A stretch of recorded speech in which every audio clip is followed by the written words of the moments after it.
সিরাজগঞ্জের উল্লাপাড়াবাসী, আমাদের লাইফে কষ্ট দুঃখ আছে না নাই? এত আসতে বললে ওয়াজ হয় না, আছে না নাই? আমাদের লাইফে প্যারা প্যারা প্যারা প্যারা আছে না নাই? কৃষক ধান লাগিয়েছে, আদৌ কি ধানের ফসলটা ভালো হবে কিনা টেনশন আছে না নাই? পরীক্ষা দিয়েছি, আদৌ পাস করব, টেনশন আছে না নাই? বিয়ে করতে চাই, বউ পাবো কিনা, আদৌ টেনশন আছে না নাই? বলো।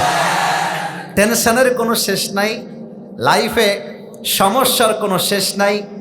আমি আজকে ভূমিকার কথায় এটা বলতে চাই যে আপনি আপনার লাইফের খারাপ সময়ের সাথে যুদ্ধ করবেন কেমন করে, খারাপ সময়ে টিকে থাকবেন কেমন করে, এই পিঠ যখন দেয়ালে ঠেকে যাবে আপনি টিকে থাকবেন কেমন করে। প্রথম কথা, খারাপ সময়টাকে জাস্ট একটা স্মাইল দাও, মুচকি হাসি দাও অ্যান্ড মুভ অন। আরে বেটা, খারাপ সময় এসেছে মানেই ভালো সময় আমার সামনে অপেক্ষা করছে, ঠিক কিনা বলো? ভয় পেও না, বুক চিরে দাঁড়িয়ে যাও, আল্লাহর ভরসায় সাহসটা বাড়াও, আল্লাহর নামে আগুন জ্বালাও বুকে, সত্যের পথে চলো, সাহস রাখো মুখে। ভয় পেলে চলবে না, রক্তে আগুন ধরাও, আল্লাহর সৈনিক তুমি, সেই পতাকা উড়াও। আরে আল্লাহ যখন পাশে, কিসের এত ভয়? তাওয়াক্কুল করো, কাছে আসবে বিজয়। আধারে ভয় পেও না, আলো আছে আড়ালে, অন্ধকার পালিয়ে যাবে তুমি উঠে দাঁড়ালে। আল্লামা ইকবাল কি সুন্দর করে লিখেছেন, গম কে বাদ খুশি জরুর আती है और ये खुशी रब के तरफ से ही आती है, हर रात के बाद दिन की रोशनी छा जाती है और सब्र करने वालों को नियामत मिल ही जाती है। जो दुख में भी रब को याद करता है, रब उसका हाथ कभी नहीं छोड़ता। जो दुनिया से कुछ ना कहे, बस अपनी रब से कहता है, उसकी दुआओं का जवाब खामोशी में आता है।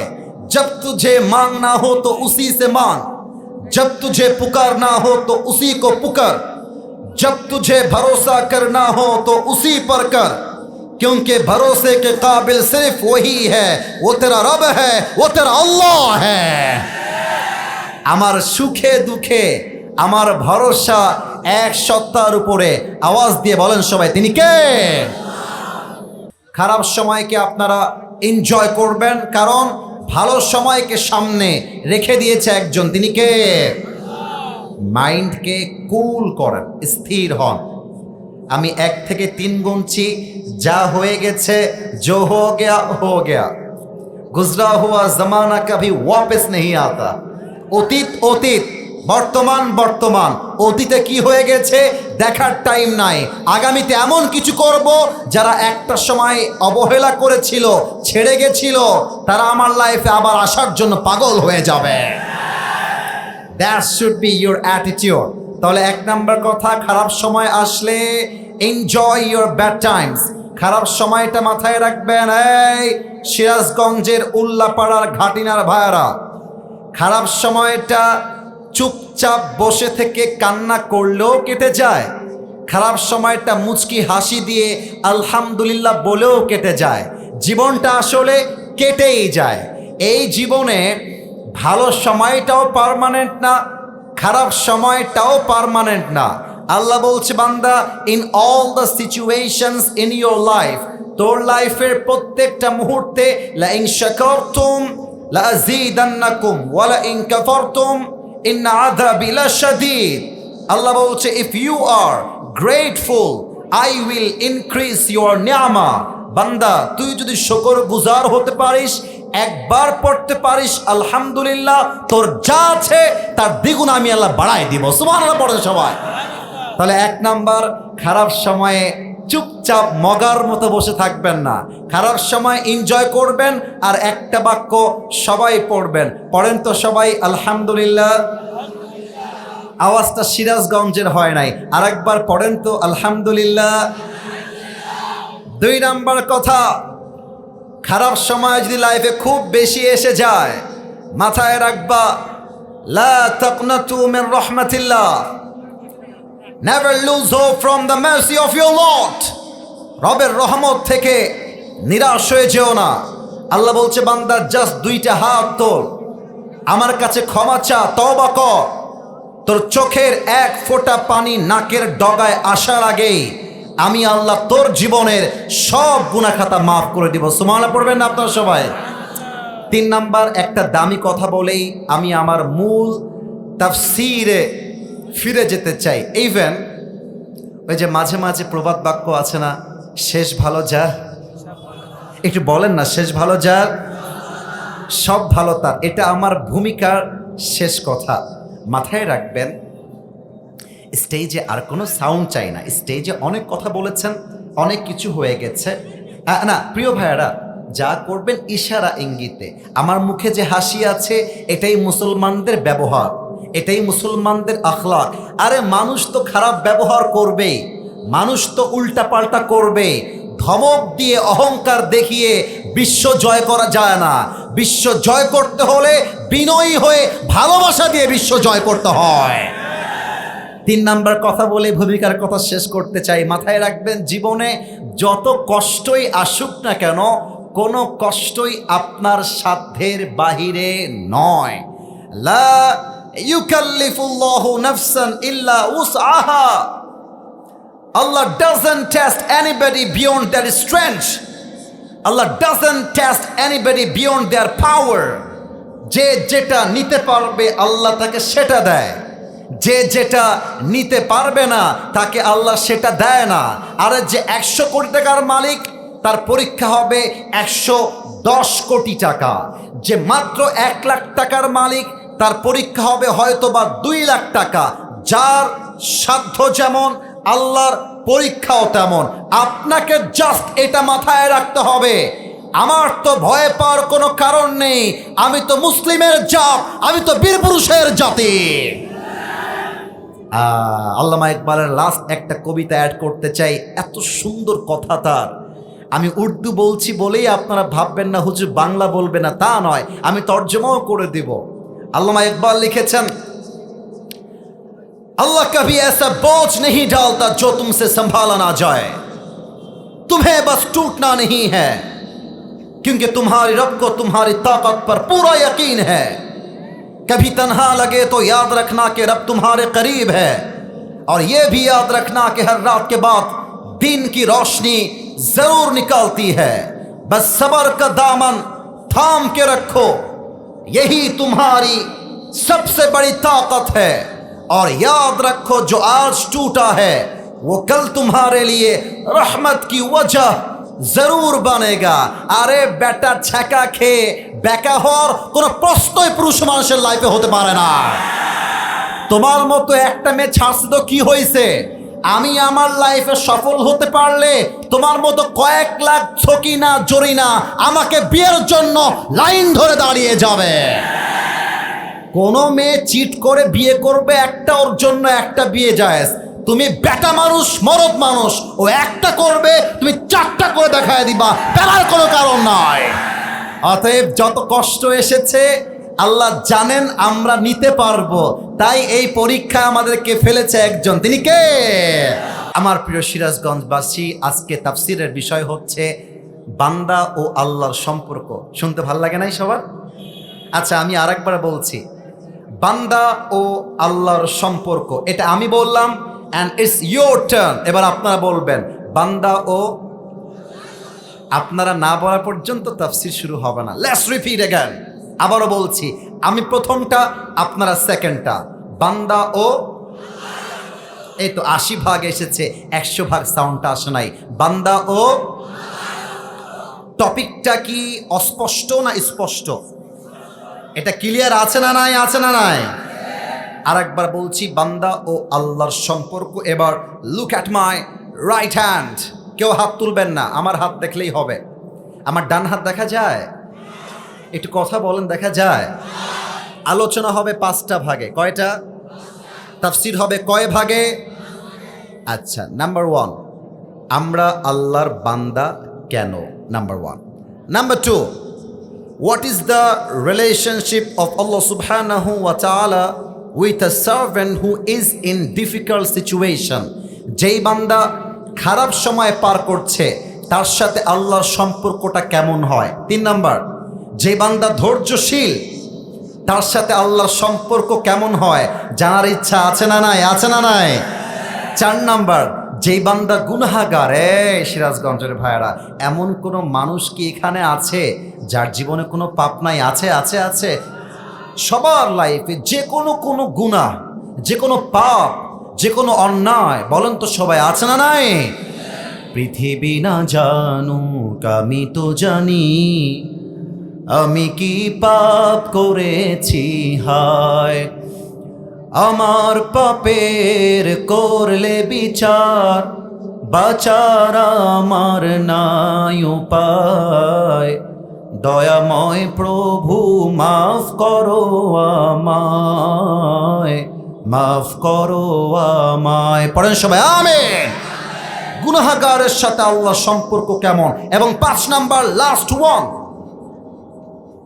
কিয়ামতের কঠিন দিনে বান্দার সঙ্গে আল্লাহর সম্পর্ক হবে কেমন? এই হচ্ছে আমার 5টা point of my central theme or subject matter. এই 5টা পয়েন্টে পুরো টাইম জুড়ে তাফসীর হবে। কেউ যদি উঠে যায় সে জীবনে বউ পাবে না, তার বিয়ে হবে না। আর কেউ যদি উঠে যায় আমাকে জাস্ট একটা ডাক দিবা, আসিফ হুজুর উঠে গেল, তারপর ওকে আমি দেখে নিব। কেউ যেন দোয়ার আগে এই মাঠ ছাড়তে না পারে। এটা সিরাজগঞ্জের মাটি, দোয়া না করে বাসায় কেউ যেতে পারবে না, ঠিক কিনা বলে? আমরা কেন আল্লাহর বান্দা? একদম ক্লিয়ার কাট কথা, সোজা ভাষায় বলছি। আপনারা গাজীপুরের নাম শুনছেন না সবাই? কথা না বললে ওয়াজ করি কেন না? শুনছেন না আপনারা সবাই? আচ্ছা, যারা ঢাকায় গেছেন দেখবেন গাজীপুর হয়ে ঢাকায় ঢুকতে হয়। গাজীপুরে অনেক গার্মেন্টস আছে না? একটু জোরে বলেন, গার্মেন্টস আছে না নাই? মনে করেন পেছনে যে বিল্ডিং দেখতে পাচ্ছি 1 তলা বা 2 তলা, এটা বিশাল বড় একটা গার্মেন্টস। এই গার্মেন্টসে কর্মী আছে 300 থেকে 400। আমি আসিফ হুজুর এদেরকে বেতন দেই, এদেরকে খাওয়াই, এদেরকে থাকার জায়গা দিয়েছি। তাহলে কি বস ওরা হবে না আমি বস হব? বোঝেন নাই? ওরা না আমি বস হব। কারণ আমি থাকার জায়গা দিয়েছি, আমি বেতন দিচ্ছি, আবার আমি 3 বেলা খাবারটা প্রোভাইড করছি। এবার বলেন তো আমাদেরকে জীবন দিয়েছে কে? এত আসতে বললে হবে না কে? আমাদের স্রষ্টাকে, আমাদের রিজিকের মালিককে, আমাদের রবকে। আল্লাহ আমার রব, এই রবি আমার সব, দমে দমে তনু মনে তারি অনুভব। তোমার দুনিয়াতে আমি যেদিকে তাকাই, অথই নিয়ামতে ডুবে আছি সবাই। পাখপাখালির কণ্ঠে শুনি তাসবি কল রব, তাসবি কল রব। পড়েন না সবাই, আল্লাহ আমার রব, এই রবি আমার সব, দমে দমে তনু মনে তারি অনুভব। রবকে আমার আল্লাহ তাআলা বলছেন, বান্দা শোনো শোনো, ইয়া আইয়ুহান নাসু উবুদু রাব্বাকুমুল্লাযী খালাকাকুম ওয়াল্লাযীনা মিন ক্বাবলিকুম লাআল্লাকুম তাত্তাকুন। ইবাদত করো সেই বান্দার, ইবাদত করো সেই আল্লাহর, যে আল্লাহ তোমাকে সৃষ্টি করেছেন এবং তোমাদের পূর্বের জাতিকে সৃষ্টি করেছেন, যাতে করে তোমরা ভয় করতে পারো এক সত্তাকে। বলেন সবাই, তিনি কে? এবার উত্তর দেন তো, আমাদের শেষ নবীর নাম কি?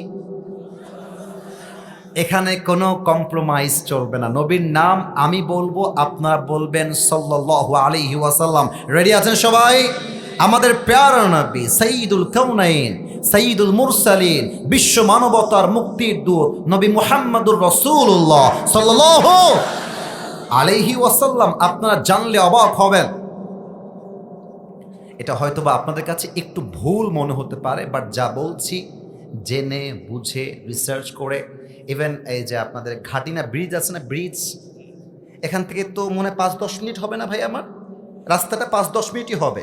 ওখানে বসে বসেও আমি এটাই রিসার্চ করছিলাম যে নবী যখন নবুয়ত পান নাই, এ কথা কি বলে ওখানে? না না, এটা করো না, কথা বলো না কলিজা ভাই আমার, কথা বলো না। দেখো সবাই চাতক পাখির মতো বসে আছে, তুমি তাকায় থাকো আমার দিকে। নবী যখন ওহী এখনো পান নাই, ওহী নাজিল হয় নাই, নবীজি ভাবছেন যে আমি কে, কি আমার পরিচয়। আমি কেন দুনিয়ায় আসলাম, কি আমার পারপাস, কি আমার উদ্দেশ্য, এই চিন্তায় তিনি মগ্ন থাকতেন। গারে হেরা, লম্বা সময় তিনি ধ্যানে মগ্ন থাকতেন। উনি যখন হতাশ, উনি যখন চিন্তায় চিন্তিত, আমি কে আমার রব, কি আমার উদ্দেশ্য, আল্লাহ বললেন, নবী ইকরা বিসমি রাব্বিকাল্লাযী খালাক, read in the name of your lord who has created, পড়ো তোমার প্রভুর নামে যিনি তোমাকে সৃষ্টি করেছেন। নবী বুঝতে পারলেন আমি কোনো উদ্দেশ্যহীন বান্দা নই, আমার উদ্দেশ্য ইসলাম, আর আমাকে সৃষ্টি করেছে একজন, তিনি কে? তাহলে বুঝে গেল এক কথায়, বাংলা কথা, সারাংশ কথা, আল্লাহ খাওয়ায়, আল্লাহ পড়ায়, আল্লাহ মারে, আল্লাহ বাঁচায়। অতএব আমরা বান্দা কোনো মূর্তির নই, আমরা বান্দা একজনের, মুসলমান। আওয়াজ দিয়ে বলো তিনি কে? এক নাম্বার পয়েন্ট শেষ। 2 নাম্বার, আপনারা সবাই আল্লামা সাইদির নাম শুনেছেন না? আপনাদের আওয়াজটা একটু কম মনে হয়েছে, শুনছেন? উনি তো আমাদের কলিজা ভাই, উনি আমাদের ভালোবাসার মানুষ। উনি শিখিয়েছেন বাতিলদের সামনে কেমন করে মাথা উঁচু করে কথা বলতে হয়। জীবনে শহীদ হয়ে গেলেন, বাতিলের সামনে মাথা নত করলেন না। ধৈর্য দেখেছেন? সবর কাকে বলে? আল্লামা সাইদিকে বলা হয়েছিল রাজাকার। আপনারা তো আমার কথা শুনলে বলবেন, হুজুর মনে হয় এটা রাজনীতির আলাপ না। ডক্টর রাজধানী কোনো রাজনীতি করেন না। ওনাকেও বাংলাদেশ থেকে শিবিরের ট্যাগ দিয়ে, জঙ্গির ট্যাগ দিয়ে দেশ থেকে তাড়াতে বাধ্য করা হয়েছিল। বলেন বলেন বলেন বলেন বলেন। মাথায় রাখবেন, বান্দা যদি ধৈর্যশীল হয়, ওই রাজাকারের ট্যাগ দিয়ে, জঙ্গির ট্যাগ দিয়ে, শিবিরের ট্যাগ দিয়ে আটকায় রাখা যায় না। আর ইসলাম বিজয় হবে হয় তোমাকে ছাড়া, অথবা তোমাকে ছাড়া ইসলাম বিজয় হয়ে যাবে। একটা প্রশ্ন করব, দেখা যাক কে উত্তর দিতে পারে। আমি জানি আপনারা পারবেন, তবুও একটু আগ্রহ তৈরি করতে চাই। নবীর তো জামাইয়ের নাম আলী রাদিয়াল্লাহু তাআলা আনহু, মাথায় আছে সবার? আচ্ছা, নবীর যে মেয়ের সাথে আলীর বিয়ে হয়েছে তার নাম হচ্ছে ফাতেমা। এটা কি ভুল বললাম না ঠিক বললাম? এবার একটা প্রশ্ন করব। নবীর একজন বন্ধু ছিলেন, এই মুরব্বী আব্বা যান একটু অ্যাক্টিভ হয়ে যান, আম্মা যান যদি শুনতে পান অ্যাক্টিভ থাকেন। যুবকরা তো অ্যাক্টিভ আছে এবং তারা থাকবে বলে আই এক্সপেক্ট লাইক দ্যাট, আশা করা যায় তারা থাকবে। বলেন তো, নবীর একজন বন্ধু, যিনি নবীর বন্ধুও বটে, অ্যাট দ্য সেম টাইম তিনি আবার নবীজির শ্বশুর হয়। মাশাআল্লাহ, ধরে ফেলেছে আমার প্রিয় ভাইরা, সবাই ধরে ফেলেছে। আমি আর একবার উত্তরটা চাই। সাহাবীর নাম কি? আবু, আর একটু আবু।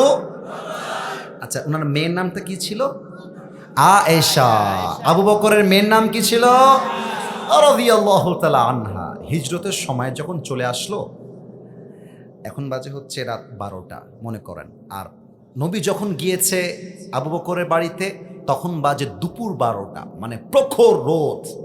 কথা কি বোঝা যায় না? একটু কথা বলতে হবে, কথা কি বোঝা যায়? প্রখর রোদ, gate, someone is knocking the door, দরজা কেউ বাড়াচ্ছে। আবু বকর বের হয়ে আসছে, গেট খুলেই দেখছে চাঁদ মাখা চেহারা, নুরানি চেহারা, নবী আমার অপেক্ষায় রয়েছে। সুবহানাল্লাহ পড়েন সবাই।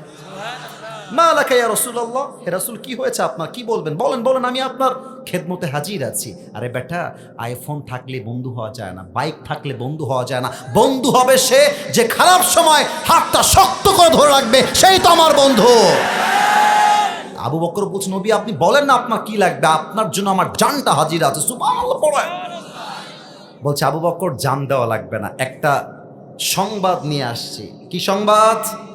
বলছে আজ হয়তোবা আমাদেরকে মক্কা ছাড়তে হতে পারে, আমার হিজরতের সাথী হবে আমার একমাত্র বন্ধু আবু বকর রাদিয়াল্লাহু তাআলা আনহু। সুবহানাল্লাহ পড়বেন না আপনারা? আবু বকর ডাক দিয়ে বলছে, ইয়া রাসূলুল্লাহ, ইয়া হাবিবাল্লাহ, বান্দা আপকি খিদমত মে হাজির হ্যায়, আমি রাজি। আপনি জাস্ট একটা ডাক দিবেন, আপনার জন্য বুকের তাজা রক্ত দিয়ে শহীদ হওয়ার জন্য প্রস্তুত রয়েছি। ঠিক কিনা বলেন? নবীজি বাসায় ফিরে আসছেন।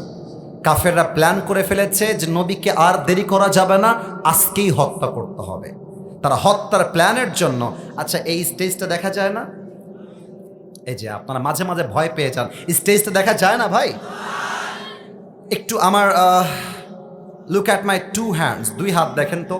এই স্টেজটা চার কোনা এইরকম, আর সামনে এই যে চারটা বাঁশ, একটা দুইটা তিনটা চারটা। এক্সাম্পল, বাঁশ তো অনেক, এক্সাম্পল দিলাম চারটা বাঁশ। তো কাফেররা, নবীর বাসা হচ্ছে এইটা, কাফেররা কয়েকজন ওই দিকে ফাঁদ পেতে বসে আছে, কয়েকজন এই দিকে ফাঁদ পেতে বসে আছে, কয়েকজন দূরে ফাঁদ পেতে বসে আছে। নবীজি ঘর থেকে বের হয়েছেন, সূরা ইয়াসিনের প্রথম 9 আয়াত তেলাওয়াত করেছেন। এক মুষ্টি বালু নিয়ে সূরা ইয়াসিন তেলাওয়াত করে একটা বালু নিক্ষেপ করেছে। কাফেরদের চোখ এতটা অন্ধ হয়ে গিয়েছে, নবী তাদের সামনে দিয়ে বের হয়ে গেছে, কাফেররা টের পর্যন্ত পায় নাই। এত আসতে না, জোরে বলেন সুবহানাল্লাহ। আর আবু বকর দাঁড়িয়ে আছে ওই ঘাটিনার ব্রিজে, অর্থাৎ কিছুটা দূরে। তো যখন আবু বকরের কাছে নবীজি আসছে, নবীজি বলছে, আবু বকর কোথায় যাব বলো। আবু বকর ডাক দিয়ে বলছে, ইয়া রাসূলুল্লাহ, গন্তব্য দুইটা, এক হচ্ছে মদিনা আর একটা হচ্ছে গারে সোর। আমার মনে হয় আমরা আগে গারে সোরে অবস্থান নিব, গুহার মধ্যে কয়েকদিন থাকবো। সন্ধান যখন বন্ধ হয়ে যাবে, খোঁজাখোঁজ যখন বন্ধ হয়ে যাবে, তখন আমরা বের হব।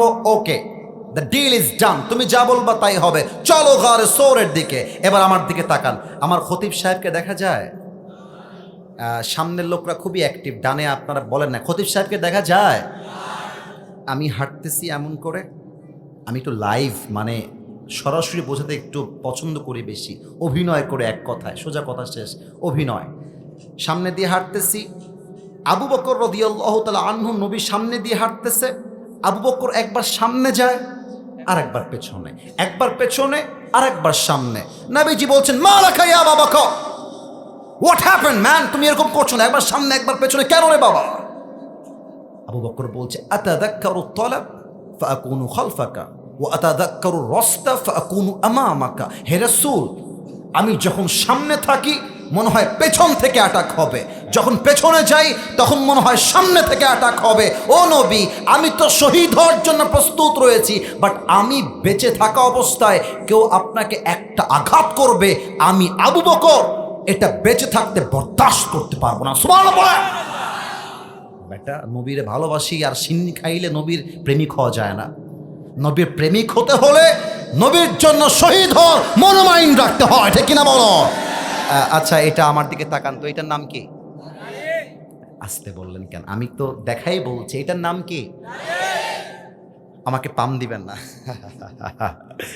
আমাকে খুশি করার জন্য পাম দিতে হবে না। এই সিরাজগঞ্জের ভাইয়ারা, আমি যে দাড়ি রেখেছি এই যুবক বয়সে, একদম মন থেকে বলবেন, আমাকে দেখতে আনস্মার্ট লাগছে না স্মার্ট লাগছে? বলেন, অসুন্দর লাগছে না সুন্দর লাগছে?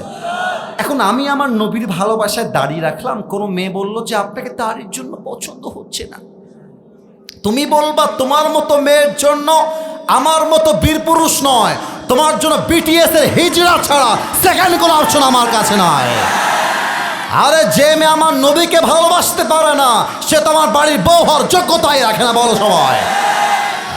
আবু বকরের ভালোবাসা এত কঠোর, এত বিশাল, জীবন দিবে, বাট নবীর গায়ে একটা চিমটি লাগবে, সহ্য করতে পারবে না। সুবহানাল্লাহ পড়বেন না আপনারা সবাই? আচ্ছা, আপনারা তোর বিয়ে হবে না কিন্তু, এই মেসি, এই আগে ধরো তো, ওর বিয়ে কি, অত বাচ্চা মনে হচ্ছে? আচ্ছা ঠিক আছে, আচ্ছা প্রিয় ভাইয়ারা আমার, একজন উঠে গেছে, আপনারা কি কেউ উঠবেন নাকি? তাকবীর দেন, নারে তাকবীর। পাহাড়ের কাছে নবীজি পৌঁছে গিয়েছে আবু বকরের সাথে। পাহাড় হচ্ছে বিশাল উঁচু পাহাড়, হেঁটে হেঁটে হেঁটে হেঁটে উঠতে হবে। তো আবু বকর বলছে, ইয়া রাসূলুল্লাহ, আমি থাকতে আপনার কোনো কষ্ট করতে হবে না, আপনি আমার পিঠে উঠেন, আপনাকে আমি নিজে নিয়ে গিয়ে গারে সোর পর্যন্ত পৌঁছায় দিব। সুবহানাল্লাহ পড়বেন না আপনারা? তবে পিঠে নেওয়া মানে কেমন, আমাকে না দেখলে আমি বোঝাইতে পারবো না।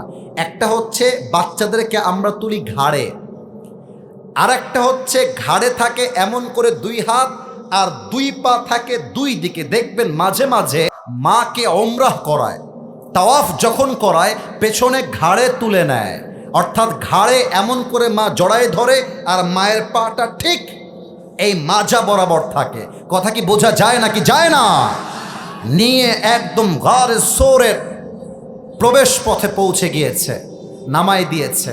বলছে, ইয়া রাসূলুল্লাহ একটু অপেক্ষা করেন, আমি যাব আর আসব। ভেতরে গিয়েছে, পুরো গুহাটা পোকা মাকড় বিচ্ছু ময়লা দিয়ে ভরা। আবু বকর সব পরিষ্কার করেছে, যতগুলো ফুটা ছিল পাগড়ি খুলে জুব্বা খুলে সবগুলো ফুটোকে বন্ধ করেছে, একটা ফুটা জাস্ট বাকি থেকে গেছে। নবীজি আসেন, আপনার জন্য গুহাটা প্রস্তুত আছে। নবীজি আসছে, আবু বকর তার দুই হাঁটুটা এমন করে বিছিয়ে দিয়েছে, বলছে, ইয়া রাসূলুল্লাহ আপনি আমার কোলে শুয়ে যান। নবীজি কোলে শুয়ে গেছে, আবু বকর তার ডান পাটা দিয়ে, এই যে পায়ের তালু, এটা হচ্ছে পায়ের তালু, এমন করে দিয়ে গুহাটা আটকে রেখেছে। এট দ্য সেম টাইম কিছুক্ষণ পরে সাপ আসছে।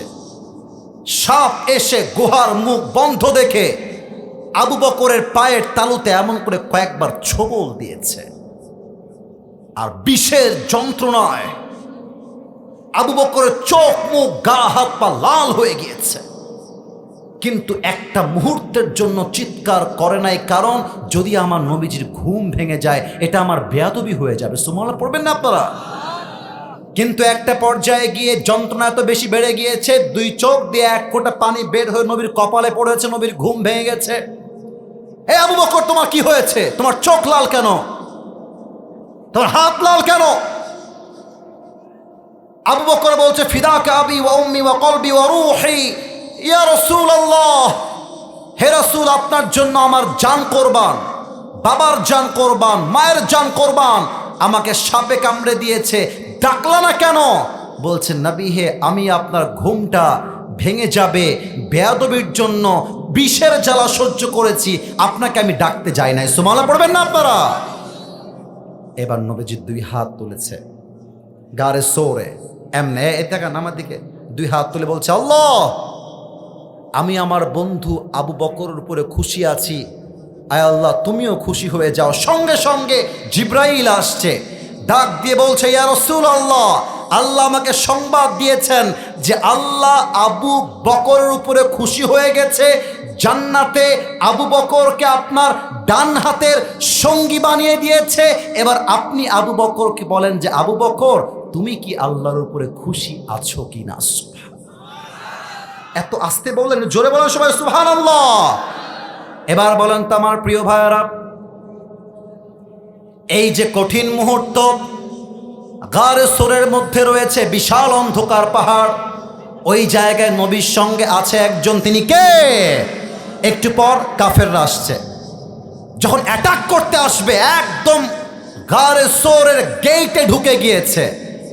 তাদের আসার আগেই আল্লাহ দুইটা কাজ করেছে। এক, পুরো গুহাটা আল্লাহ তাআলা মাকড়সার জাল দিয়ে ভরে দিয়েছে, আর প্রবেশ পথে কবুতর ডিম পেড়ে বসে আছে। তো কাফেররা যখন অ্যাটাক করবে আবু বকর থর থর থর থর থর থর করে কাঁপছে। এই বুঝি নবীর জান হারিয়ে যাবে, এই বুঝি আমরা বিপদে পড়লাম। আল্লাহর রাসূল বলছেন, নো, লা তাহজান, লা তাহজান, ইন্নাল্লাহা মা'ানা। আবু বকর ভয় পেও না, ভেঙে পড়ো না, মাথায় রাখো আমরা দুইজন নেই, আমাদের সঙ্গে তিনজন আছে, সেই 3 নাম্বার সত্তা কে? এবার কাফেরদের সর্দার বলছে, এই বেটা তুই কই নিয়ে আসছিস? এই গুহার মুখ তো মাকড়সার জাল দিয়ে ভরা, এই মাকড়সার জালটাই প্রমাণ করছে এটা নবীর জন্মের আগের মাকড়সার জাল, আর এখানে নবী থাকবে না, বের হ। তারা ওখান থেকে বের হয়ে গেছে, আবু বকরের প্রাণটা ফিরে আসছে। আবু বকর বলছে, হে রাসূল এবার আমি বুঝে গেছি, রাখে আল্লাহ মারে কে? মারে আল্লাহ। তাহলে এবার দুই হাত তোলেন, সবাই সবাই দুই হাত তোলেন, প্রিয় ভাইয়েরা আমার দুই হাত তোলেন, কেউ যেন মিস না যায়। আমি এসেছি এখানে ঠিক 11:02 বাজে, যখন এখন বাজে 12:15, 1 ঘন্টা প্রায় 10 মিনিটের কাছাকাছি হবে। আমি কেন এই কথাগুলো বলছি একটা কারণ, হাত উপরে রাখবেন, একটু সময় দিবেন আমাকে, হাত একটু উপরে রাখেন, একটু উপরে। আমি বলছি এই জন্য, প্রশ্ন করতে চাই আমাকে বলা হয়েছে রুমালটা দেওয়ার জন্য, আমি রুমালটা ছাড়া অন্য কিছু করতে পারি না, কোথাও আমি করিও না, এটা আমি এখানেও করতে চাই, তবে ওয়াদা করতে হবে আমার সাথে। বলেন সবাই হুজুর। না, এটা ওয়াদা হয় নাই, আরেকবার জোরে হুজুর। আমরা আপনাকে, জোরে বলেন তো, ওয়াদা দিলাম। এটা কি জোরে সাউন্ড হইল? ওয়াদা দিলাম আজ দোয়া না করে আমরা কেউ বাসায় ফিরে যাব না। এবার আওয়াজ করে দুই হাত তুলে বলেন তো ইনশাআল্লাহ। হাত নামান। যেহেতু ফজরের নামাজটা আমাদেরকে পড়তে হবে, 5টা টপিক নয়, 5টা পয়েন্ট নয়। একদম বউ থাকলে বউ পালায় যাবে কিন্তু, বলে দিলাম একেবারে। বসে পড়ো, কেউ যাবেন না প্রিয় ভাইয়ারা। নারে তাকবীর। আমি লাস্ট এটা বলেই আমরা দোয়ার দিকে যাব। একদম লাস্টের কথা বলতে চাই, কিয়ামতের দিন বান্দার সঙ্গে আল্লাহর সম্পর্ক কেমন হবে এটা বলেই দোয়া হবে। আমার দুই হাত দেখেন তো, বলেন তো, কিয়ামতের দিন আমল নামা হবে দুই ভাগে, এক হচ্ছে ডান আমল আর এক হচ্ছে, এই যে কথা বলেন না, ডান আমল বাম আমল। এবার উত্তর দেন তো সিরাজগঞ্জের ভাইয়ারা, কত চালাক আপনারা দেখতে চাই। বলেন তো, জান্নাতে যাওয়ার জন্য আমল 100তে কয়টা লাগে? কে বলেছে 51? দাঁড়াও তো। হ্যাঁ, রাইট আনসার ছিল, রাইট আনসার। কে বলেছে 51? কি নাম তোমার? মাশাআল্লাহ, বসো। 51 রাইট আনসার। আল্লাহ বলছে আমার সম্পর্ক কেমন কিয়ামতের দিনে বান্দার সাথে? 2টা আমল নামা ওজন হবে। Look at my right hands, ডান হাত দেখেন। আল্লাহ বলছে বাম আমলের চাইতে ডান আমল যদি হালকা 1% উঠে যায়, আমি আল্লাহ বলবো এই বান্দা যা, ফাহুয়া ফি আইশাতির রাদিয়া, আমার জান্নাতের দরজা তোর জন্য খোলা আছে, যা তুই ঢুকে যা। সুবহানাল্লাহ পড়ে। আপনারা হয়তোবা নাম শুনেছেন বা ফেসবুকে দেখেছেন, নাম হচ্ছে মাওলানা তারিক জামিল। দেখবেন সাদা সাদা পাগড়ি পরে, পাকিস্তানে তার বাসা।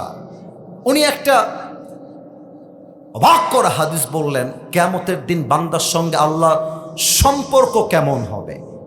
এক বান্দা দাঁড়াবে যার আমল নামা 51-50 নয়, এটাও 50, এটাও 50। এবার বলেন তো, জান্নাতে যাওয়ার জন্য আমল লাগে আর কয়টা? এই যে বোঝে নাই, বলেন সবাই কয়টা? একটা। তো ওই যুবকটা বলবে, আরে यार टेंशन की कोई बात नहीं है, मेरी बाप यहाँ पर है, सिर्फ बाप से एक अमल ले लूंगा और मैं सीधा जन्नत में चला जाऊंगा। बाप আছে, একটা আমল দিবে, সোজা আমি জান্নাতি হয়ে যাব।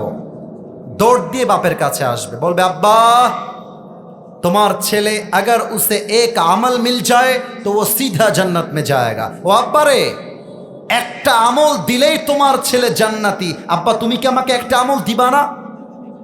আব্বা বলবে, এই তুই কে? কে তোর বাপ? তোকে তো আমি চিনি না, বের হয়ে যা। মায়ের কাছে যাবে, মা বলবে কে আমার সন্তান, বের হয়ে যা। একটা আমল দেওয়ার জন্য কেউ রাজি হবে না। এবার একটা যুবক তার কাছে আসবে, আমাকে দেখেন তো, যুবকটা হতাশ হয়ে ঠিক এমন করে মাথাটা নিচু করে বসে আছে। এক যুবক এসে বলবে, এই ভাই তুমি ক্যা হো গয়া হ্যায়, তুমি ইতনি মায়ুস কিউ হো, হতাশ কেন রে ভাই, কি লাগবে বলো? আরে ভাই আপনি জানতো, বাপ চিনছে না, মা চিনছে না, আপনি কে? আরে ভাই বলো তো কি লাগবে? বলছে ভাই আমার একটা আমল লাগবে জান্নাতে যাওয়ার জন্য। যুবক বলবে একটা আমল লাগবে, আচ্ছা যান, ওই একটা আমল আমি আপনার ভাই আপনাকে দান করবো। সুবহানাল্লাহ পড়বেন না তো সবাই? আল্লাহু আকবার। এই তো শেষের দিকে চলে আসছি, একটা আমল নিয়ে সোজা আল্লাহর কাছে দৌড় দিবে। আল্লাহ, তারিক জামিল বললেন, যুবকটা বলবে ইয়া আল্লাহ ये देखो मुझे एक আমল মিল গিয়া है, আল্লাহ একটা আমল পেয়ে গেছি, জান্নাত দাও। আল্লাহ বলবে কিরে বান্দা, তোকে একটা আমল কে দিয়েছে, নাম বল। বলবে আল্লাহ এই বান্দা দিয়েছে। এই বান্দা তুই একটা আমল কেন দিলি? বান্দা বলবে আল্লাহ মেরে পাস আমল তো নেই হ্যাঁ, সির্ফ এক হি আমল হ্যাঁ। আল্লাহ আছেই মাত্র একটা, তাই আমি দয়া করে দান করে দিয়েছি। আল্লাহ বলবে কিরে তোর দয়া কি আমার চাইতে বেশি? না, আমার দয়া আরো সমান। এই বান্দা তোর আমল 51 হয়ে গিয়েছে, তুই জান্নাতে যা।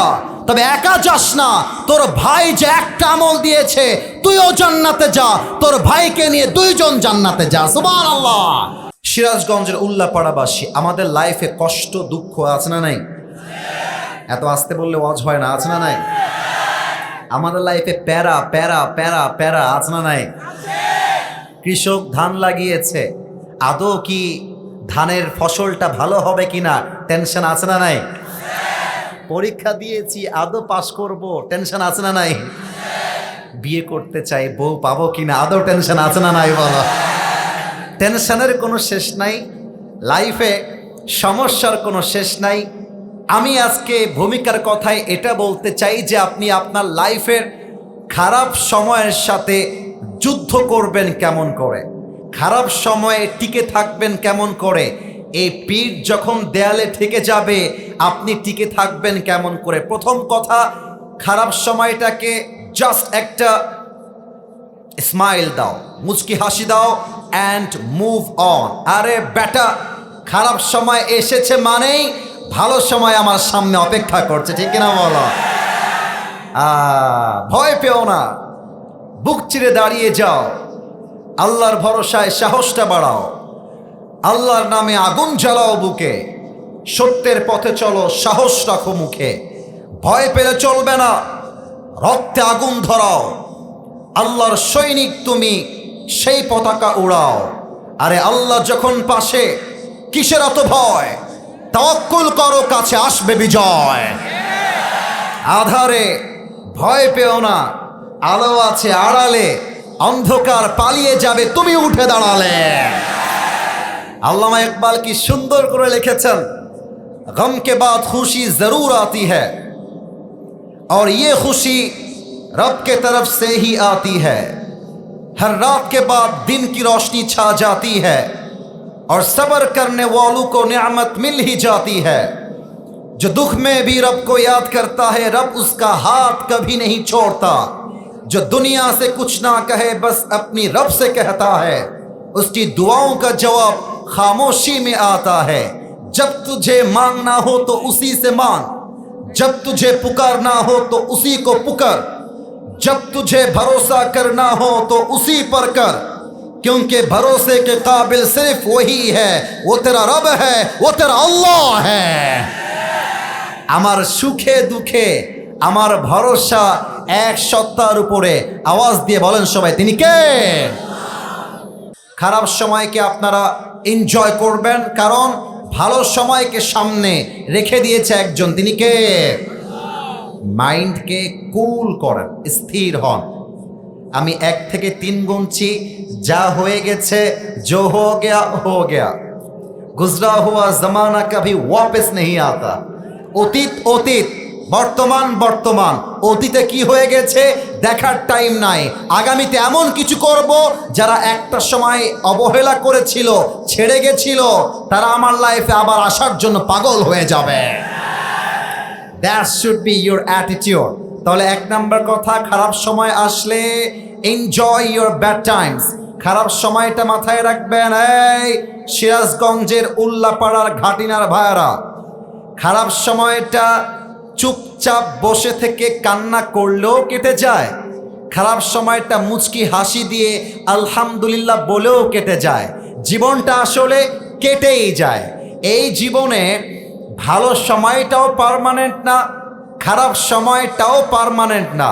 আল্লাহ বলছে, বান্দা, in all the situations in your life, তোর লাইফের প্রত্যেকটা মুহূর্তে, লা ইন শাকারতুম লা আযীদান্নাকুম ওয়া লা ইন কাফারতুম ইন্না আযাবি লাশাদীদ। আল্লাহ বলছে, if you are grateful I will increase your নিয়ামা। বান্দা, তুই যদি শুকরগুজার হতে পারিস, একবার পড়তে পারিস আলহামদুলিল্লাহ, তোর যা আছে তার দ্বিগুণ আমি আল্লাহ বাড়াই দিব। সুবহানাল্লাহ পড়ে সবাই। তাহলে 1 নাম্বার, খারাপ সময়ে চুপচাপ মগার মতো বসে থাকবেন না, খারাপ সময় এনজয় করবেন। আর একটা বাক্য সবাই পড়বেন, পড়েন তো সবাই আলহামদুলিল্লাহ। আওয়াজটা সিরাজগঞ্জের হয় নাই, আরেকবার পড়েন তো আলহামদুলিল্লাহ। 2 নাম্বার কথা, খারাপ সময় যদি লাইফে খুব বেশি এসে যায়, মাথায় রাখবা লা তাকনাতু Mir রাহমাতিল্লাহ, never lose hope from the mercy of your Lord. রবের রহমত থেকে নিরাশ হয়ে যেও না। আল্লাহ বলছে বান্দা জাস্ট দুইটা হাত তোল, আমার কাছে ক্ষমা চা, তওবা কর। তোর চোখের এক ফোঁটা পানি নাকের ডগায় আসার আগেই আমি আল্লাহ তোর জীবনের সব গুনাহ খাতা মাফ করে দিব। সুবহানাল্লাহ পড়বেন না আপনারা সবাই? 3 নাম্বার একটা দামি কথা বলেই আমি আমার মূল তাফসীরে ফিরে যেতে চাই। ইভেন ওই যে মাঝে মাঝে প্রবাদ বাক্য আছে না, শেষ ভালো যার, একটু বলেন না, শেষ ভালো যার সব ভালো তার। এটা আমার ভূমিকার শেষ কথা। মাথায় রাখবেন, স্টেজে আর কোনো সাউন্ড চাই না। স্টেজে অনেক কথা বলেছেন, অনেক কিছু হয়ে গেছে। না প্রিয় ভাইয়েরা, যা করবেন ইশারা ইঙ্গিতে। আমার মুখে যে হাসি আছে এটাই মুসলমানদের ব্যবহার, এটাই মুসলমানদের আখলাক। আরে মানুষ তো খারাপ ব্যবহার করবে, মানুষ তো উল্টাপাল্টা করবে। ধমক দিয়ে অহংকার দেখিয়ে বিশ্ব জয় করা যায় না। বিশ্ব জয় করতে হলে বিনয়ী হয়ে ভালোবাসা দিয়ে বিশ্ব জয় করতে হয়। 3 নাম্বার কথা বলে ভূমিকার কথা শেষ করতে চাই। মাথায় রাখবেন, জীবনে যত কষ্টই আসুক না কেন, কোনো কষ্টই আপনার সাধ্যের বাহিরে নয়। লা ইউকাল্লিফুল্লাহু নাফসান ইল্লা উসআহা। Allah doesn't test anybody beyond their strength. Allah doesn't test anybody beyond their power. যে যেটা নিতে পারবে আল্লাহ তাকে সেটা দেয়, যে যেটা নিতে পারবে না তাকে আল্লাহ সেটা দেয় না। আর যে 100 কোটি টাকার মালিক, তার পরীক্ষা হবে 110 কোটি টাকা। যে মাত্র 1 লাখ টাকার মালিক, তার পরীক্ষা হবে হয়তোবা 2 লাখ টাকা। যার সাধ্য যেমন আল্লাহর পরীক্ষাও তেমন। আপনাকে জাস্ট এটা মাথায় রাখতে হবে, আমার তো ভয় পাওয়ার কোনো কারণ নেই। আমি তো মুসলিমের জাত, আমি তো বীর পুরুষের জাতি। আল্লামা ইকবালের লাস্ট একটা কবিতা অ্যাড করতে চাই, এত সুন্দর কথা তার। আমি উর্দু বলছি বলেই আপনারা ভাববেন না হুজুর বাংলা বলবে না, তা নয়, আমি তর্জমাও করে দিব। আল্লামা ইকবাল লিখেছেন, अल्लाह कभी ऐसा बोझ नहीं डालता जो तुमसे संभाला ना जाए, तुम्हें बस टूटना नहीं है, क्योंकि तुम्हारी रब को तुम्हारी ताकत पर पूरा यकीन है। कभी तन्हा लगे तो याद रखना कि रब तुम्हारे करीब है, और यह भी याद रखना कि हर रात के बाद दिन की रोशनी जरूर निकलती है। बस सब्र का दामन थाम के रखो, यही तुम्हारी सबसे बड़ी ताकत है, और याद रखो जो आज टूटा है वो कल तुम्हारे लिए रहमत की वजह जरूर बनेगा। আরে বেটা ছ্যাঁকা খেয়ে বেকা হওয়ার কোনো প্রশ্নই পুরুষ মানুষের লাইফে হতে পারে না। তোমার মতো একটা মেয়ে ছাড়ছে তো কি হয়েছে, আমি আমার লাইফে সফল হতে পারলে তোমার মতো কয়েক লাখ ছকিনা জরিনা আমাকে বিয়ের জন্য লাইন ধরে দাঁড়িয়ে যাবে। কোনো মেয়ে চিট করে বিয়ে করবে একটা, ওর জন্য একটা বিয়ে জায়েজ। তুমি বেটা মানুষ, মরদ মানুষ, ও একটা করবে, তুমি 4টা করে দেখায় দিবা, বেলার কোনো কারণ নাই। অতএব যত কষ্ট এসেছে আল্লাহ জানেন আমরা নিতে পারবো, তাই এই পরীক্ষা আমাদেরকে ফেলেছে একজন, তিনি কে?